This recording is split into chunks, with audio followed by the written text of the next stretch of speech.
sosobuun kun hin taatu diinni qawwee malee hin baatu.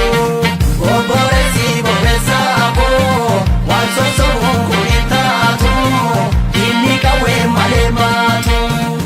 Obboleessi bobeessaa koo labsi jara sodaan taatu looli lola duutiin ooltu.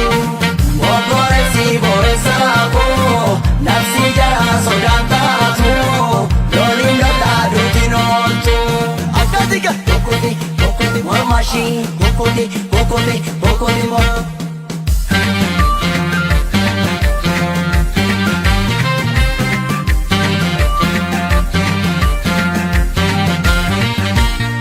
Kero irreen sibiila goota mudhiin sinnaara qabna maaltu nu nyaara. Kero irreen sibiila goota mudhiin sinnaara qabna maaltu nu nyaara. Kero irreen sibiila sodaatee diinanneessu goota mudhiin sinnaara lubbuu akka teenseensu. Kero irreen sibiila maqaa baasaan balleessu goota mudhiin sinnaara qabna goota nu boonsu. Kero irreen sibiila kan biyyaaf lammii eegu goota mudhii sinnaara kan lafee cabee diigu. Kero irreen sibiila kan waadaa galeen diigu. Fuuldura yeroo dhaabatu nan gammada garuu baay'ee nan gammachiisu luka tokko achi keessatti hafee jira. Hiriyoonni keenya achi keessa jiru ammallee hedduun isaanii. Kanaaf yoo isin gaafatan ammas ni bahu. Yoo isin hin gaafanne hin baane achuma keessatti du'uu danda'u. Injiinar Tasfaa'uu Cabadaafaa jiru. Kanaaf yoo isin gaafatan yoo isin tokko taatan dhimma ittiin baanii hin qabaniif. Gaaffii isin gaafataniif baane nuti. Malee isaan nuuf yaadanii nuuf ooganii miti kan isaan nu baasan.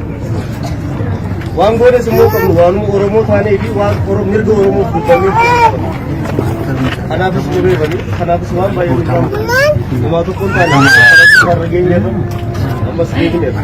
Amma deebiin keenya nu beekuutti nuti si'iisu isaanis nu beekanii yoo nuti tokko taane garuu tokkummaa keessa yoo jabeessitan namni nutti bu'u hin jiru. Kanaafuu tokkummaa keessan jabeessaa tokko ta'a.